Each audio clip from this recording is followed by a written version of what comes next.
evening, students. I am Dr. Deepa Srivastav, Assistant Professor, Indian Institute of Tourism and Travel Management, welcomes you once again to the module related to understanding the balance sheet. Today, we will understand how to analyze the balance sheet. So, before we analyze, let us see what are the objectives of this session. We will recap the last session, what we have understood in the last two sessions. Then we will see how to analyze the balance sheet also. Then we will see the ratios which can be used for the purpose of analyzing the various components of balance sheet. So let us recap. Now, balance sheet, it indicates the financial position as on a date or a particular point. So at the end of a financial year, it shows the financial position. It shows different resources from which money or money's worth was obtained from the business from its inception.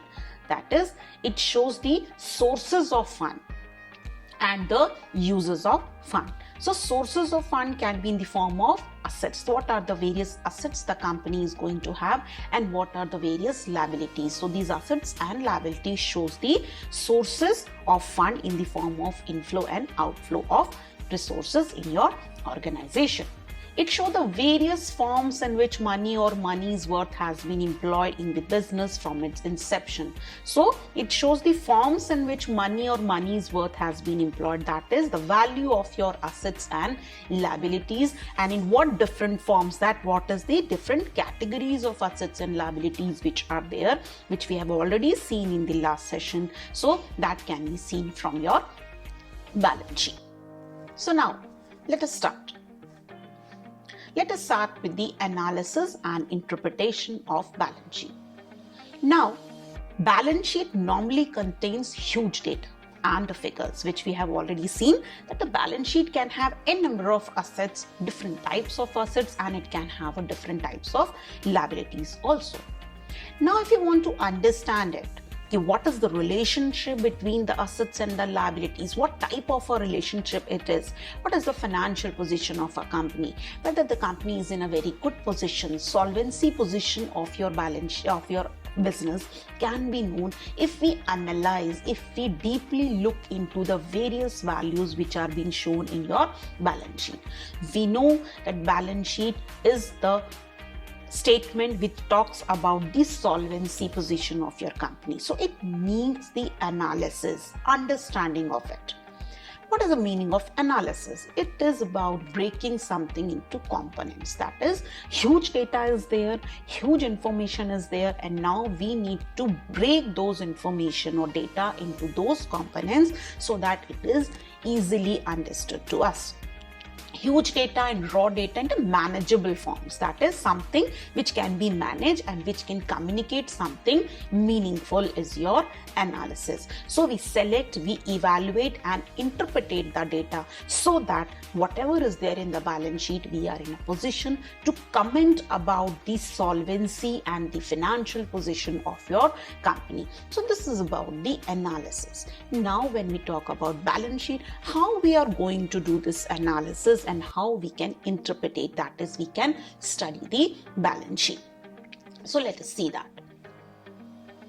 Now, the purpose of this analysis is that we are going to have a very deep understanding about the relationship which is there between the different components of your balance sheet. So, for a particular period of time, what are the assets, what are the liabilities which are there to cover those assets, and then what are the type of components of your current assets, what are your current liabilities, are your current assets in a position to pay back your current liabilities, what is the quality of your assets and liabilities. So these are all things which can be studied when we do the analysis. We can also study the trend factors. That is, if we look the balance sheet of a company for a particular period of time, that is, if we study for 2 or 3 years, then we can see what is the trend, how the assets are increasing or decreasing, whether the quality is increasing or deteriorating with the time period. So this kind of analysis is only possible when we go into the thorough interpretation and analysis of the various factors. Now, when we do the analysis, we can divide those analysis into these 4 categories. It could be internal analysis, it could be external analysis, it could be horizontal, or it could be vertical. Now these internal and external are just opposite of each other, and horizontal and vertical is also just opposite. Now let us see that. Internal analysis. Internal itself says that when it is within the organization. So internal analysis is within the firm. That is, a business or a firm is going to study its own balance sheet. Then in that case, they have the access to the books of account. It is very easy for them to get all the details or all the information which is related to their balance sheet, because it is an internal analysis. It is an analysis within the organization by the people who are there, that is the executive and the employees. They do these kind of analysis when they want to take certain decision, when they want to understand the solvency position, when they want to understand the financial position of their company, when they want to take certain decisions which are going to have a long-term impact on their company. At that time, the companies go for such kind of an internal analysis also. Sometimes the organizations or the regulatory agencies which have some kind of a jurisdiction power, that is, they are also a part of their board or they are also a part of their shareholders, then they can also have such kind of an internal analysis to understand the solvency position of the company. Now, external analysis. It is just opposite of your internal analysis because it is done by the external people. That is the people who are the outsiders. They could be the investors, they could be the credit agencies, the government agencies, etc. So the bankers, they can go for this external analysis before giving the loans or before extending help to the business. They want to understand that whether you are solvent or not, what will be your ability to pay back the loans in future. So they can go for external analysis. The credit rating organizations or agencies, they do the analysis of the balance sheet of the company to comment about the credibility of the company, the solvency, the future performance of the company. So, but the problem with this external data analysis or external analysis is that the data is available only as a published balance sheet. So in internal analysis, you had so many internal access to the internal data also, the data which is not there in the balance sheet. But when we do external analysis, we only have the published balance sheet for the analysis. Then we have horizontal analysis also. What is this horizontal? That is when the balance sheet for a number of years are reviewed and analyzed. We called it as horizontal analysis. So a company wants to study the trend. So the company is studying the 5-year balance sheet of that particular company. So 5-year balance sheet has been put, and then they are studying the various components of the balance sheet. So this is horizontal analysis. It may move over a number of years. That is what I said. For 5 or 6 years, the data can be analyzed, or it may be across many firms. So the data of 5 companies for the year 2019 and 20 can be analyzed. So then it is also a horizontal. So either one company can take a data for 3 or 4 years for itself, or it could be across the firms also. And because of it, we called it as a dynamic analysis also. Now, what is the purpose? What this is going to help? It enables the owners, that is the shareholders, to know at a glance the amount of total funds owned. That is what you own in the form of assets and what you owe to the others in the form of liabilities. And it is very useful in comparing the performances also, because you can do across the firm analysis also. So what it gives you the understanding of the performance of different companies which are there in your industry. So within an industry, what is the performance of your competitors? That can also be seen if we go for horizontal analysis. Next we have vertical analysis. Now this vertical analysis, it involves finding out the relationship between 2 items in respect of the same firm in the same year. That is, within 1 year, I'm going to study that what is the relationship between the two items. So this is called as vertical analysis, and it is called as static analysis also, because for a 1 year or for the same year, for the same firm, I'm trying to understand what is the relationship. So what is the relationship of my assets with my liabilities in the year 2019 and 20, or what is the relationship between my current assets and current liabilities in the year 2019 and 20. So that is a vertical analysis. Now look at this balance sheet. Now this balance sheet we can use for a vertical analysis. We have the different components of assets, we have different components of liabilities. Assets are divided into current assets and current liabilities. Then there is a shareholders fund. We have a type of share capital also. We have reserves and surpluses. Then we have a type of long-term liabilities which we have written as non-current liabilities. Then we have current liabilities. So we can study a relationship between these current assets and current liabilities, or your fixed assets and your fixed liabilities, or your shareholders fund with your total liabilities. So this is how we can use this particular one balance sheet to do the vertical analysis also. Now, this analysis, that is vertical analysis or the horizontal analysis which we are doing, at that particular time, businesses normally go for ratio analysis.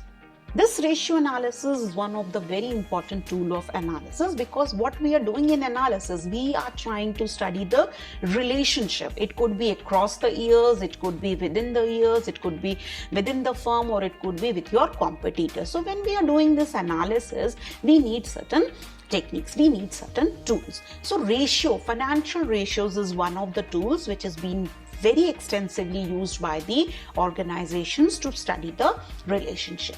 So what is a ratio? It shows the relationship between two numbers. Ratio, it has always to be calculated to show the relationship, but it is a relationship between the numbers, between the figures. And why we do this? Because we want to check the financial condition or the performance. So when we want to study the relationship, we can calculate a ratio, and it is always between the two accounting figures. Figures has to be there, the values has to be there for which we are going to calculate the ratio. And it is the process of computing and presenting the relationship in your financial statement. So financial statement, n number of data is there, different type of assets, liabilities, expenses and incomes are there. So we want to study, we want to present the relationship. So how to present it? There should be some tool. So ratio analysis is a tool where we present the relationship between the different components of your financial statements. But if you are using this ratio analysis, we have to keep certain thing in mind. That is, this ratio analysis has to be used with little bit of precaution. We should be aware of its limitations also. When we do the interpretation, as I already said, that ratio is what? It is a study between the relationship between the accounting figures. So the interpretation of that relationship is very important, because it is just going to give you a ratio. Now you have to interpret what that ratio says. So that is why it is definitely a useful technique or a tool, but interpretation is very much important. And when we want to interpret these ratios, we have to keep certain things in mind. The first, the accounts can be unreliable accounts also. That is, whatever information is presented in your balance sheet, in your accounts, is it correct? There should not be any kind of a misappropriation. There should not be any kind of a window dressing on the data which is being presented to you. Second, when we talk about inter-firm comparisons, that is comparing with your competitors, it is a little bit difficult. As I already said, that for such kind of an analysis, you have to rely very much on your published balance sheet.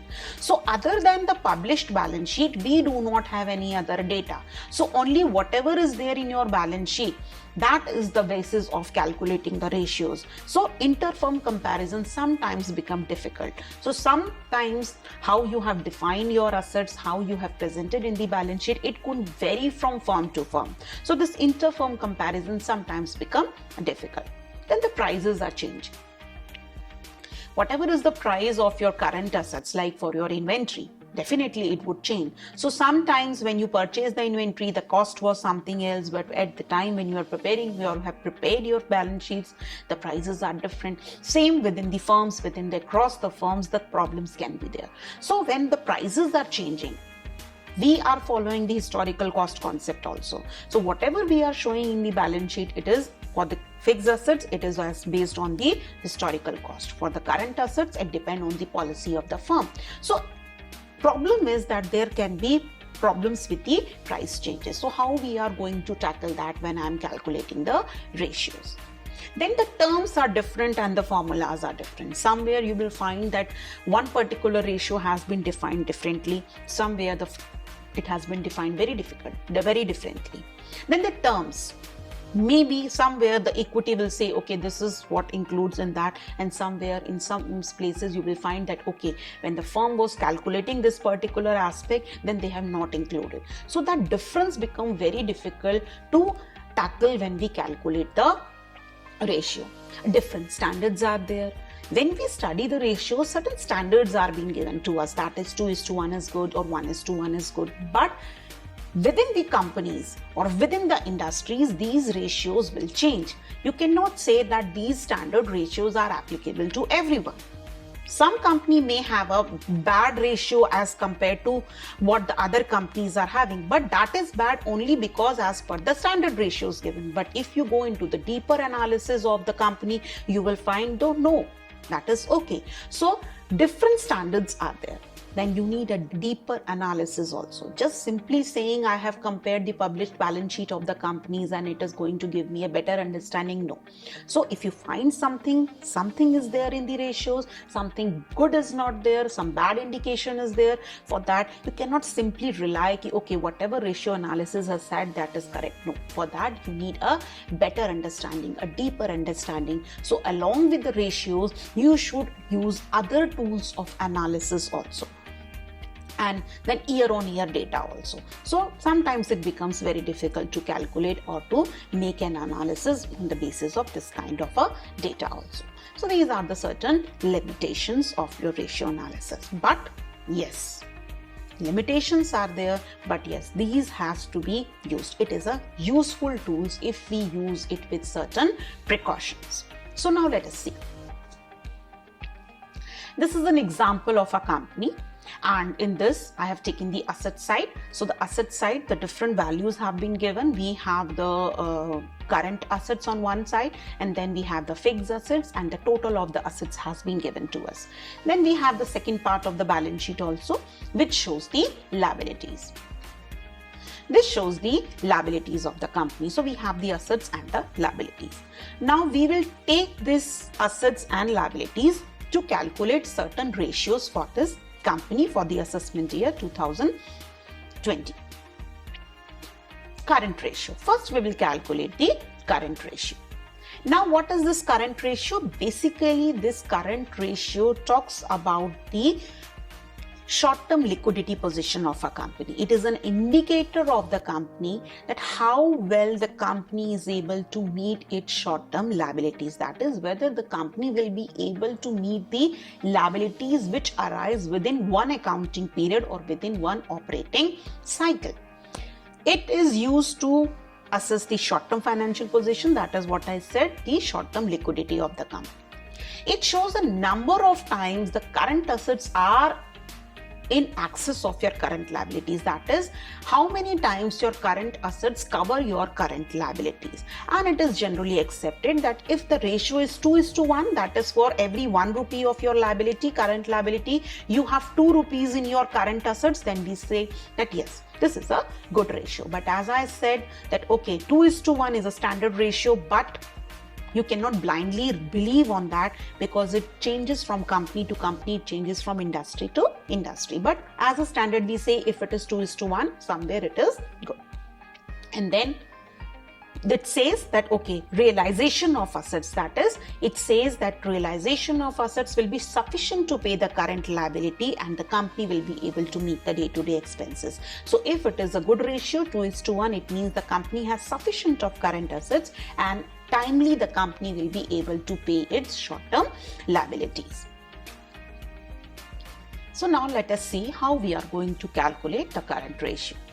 The formula to calculate current ratio is current assets divided by your current liabilities, and as I already told you that 2:1 is considered as a good ratio or a satisfactory ratio.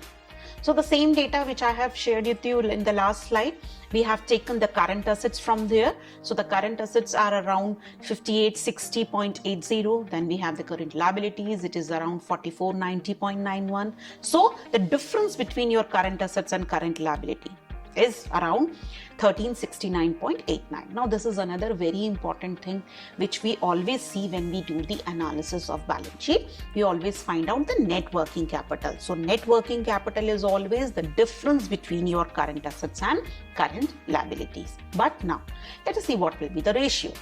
The ratio is current assets divided by current liability, and here our ratio is 1.31:1. That is, for every 1 rupee liability, we have 1.31 of your current assets. So the current ratio for this particular is 1.31:1. That is, for every 1 rupee of your liability, you have 1.31 in the form of current assets. So if the company is supposed to, or company will have to pay the current liability, they are in a position to pay it.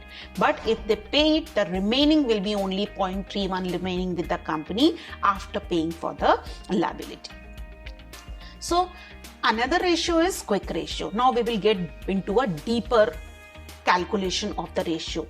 Okay, so current assets, it includes all the current assets, but the quick ratio says, okay, all current assets cannot be converted into cash very easily. So if suddenly the company has to pay the current liability, it will be difficult for the company to convert the current assets into cash and to pay for its liability. So we calculate another ratio, that is quick ratio. Now the quick means it is a ratio between the assets which are very quick, that is, which can be easily converted into cash. So no time is being wasted to convert them into cash, and then we take a ratio with the current liabilities. So what are those assets which can be easily converted into cash? Cash is already there, bank balance is there, we have the marketable securities also there, but one kind of asset is there, that is inventory, and we can also take the prepaid expenses. These are the assets which cannot be easily converted into cash.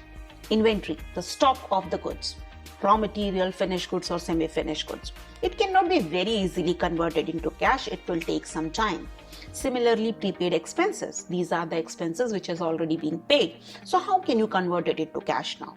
So when we want to find out the quick ratio, exactly how well we are in paying quickly the current liabilities, we calculate the quick ratio, and for that we need quick assets. So we exclude inventory and prepaid expenses from our current assets. So if we deduct these inventory and prepaid expenses from our current assets, the remaining assets are called as quick assets, and then we calculate this ratio between the quick assets with your current liabilities.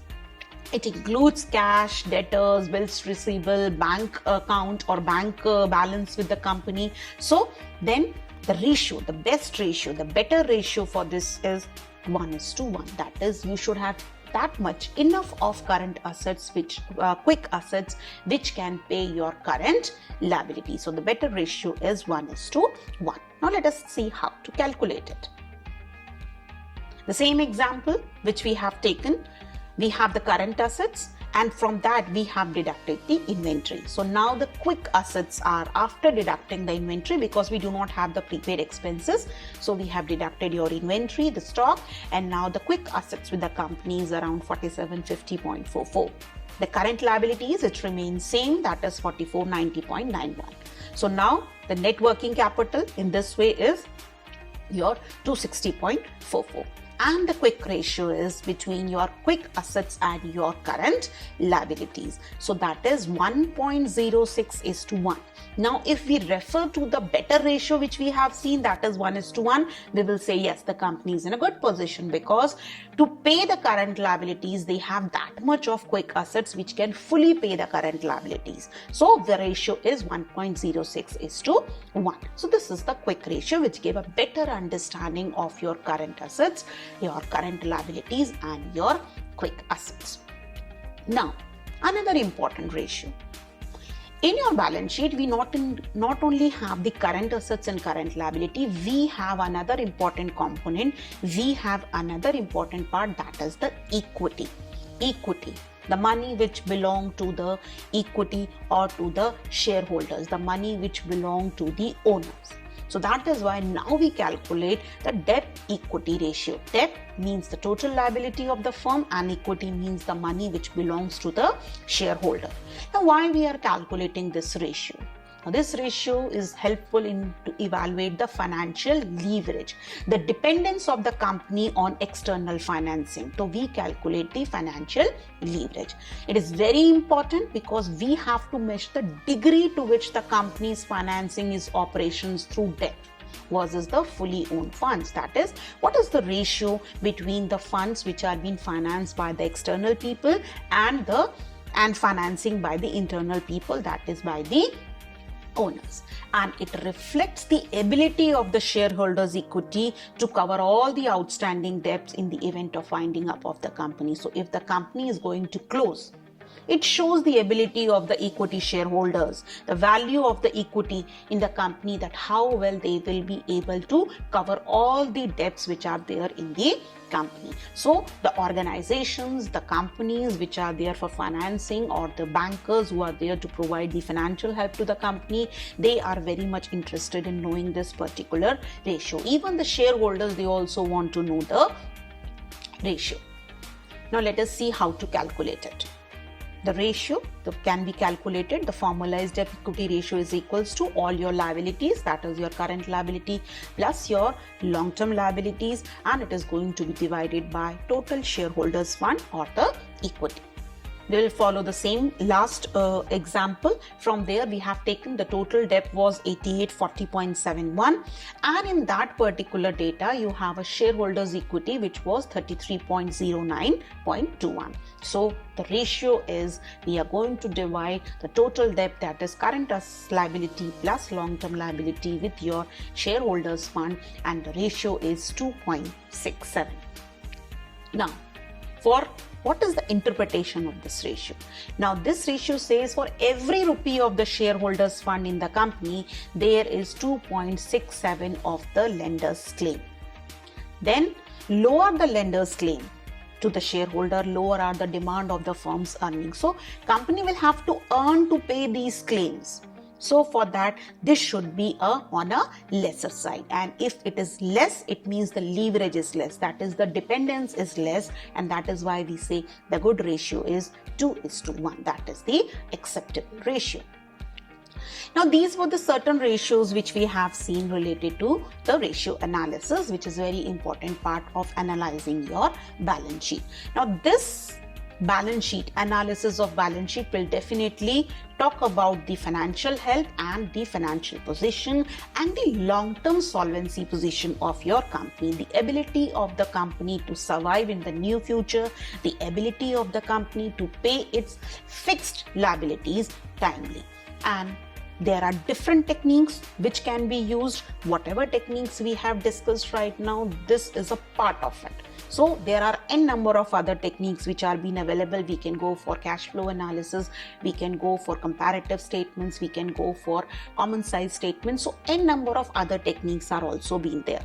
And this technique, this analysis can be done within the firm and outside with your competitors also. So depending on the requirement, what type of decisions you want to take, what type of information you want, the company can go for the type of analysis. Why? Because the decisions of the business, the stakeholders, the bankers, the financial institutions who are a part of your organization, it all depends on the analysis of your balance sheet. So that is why understanding, analyzing and interpreting the data which is there in your balance sheet is very important.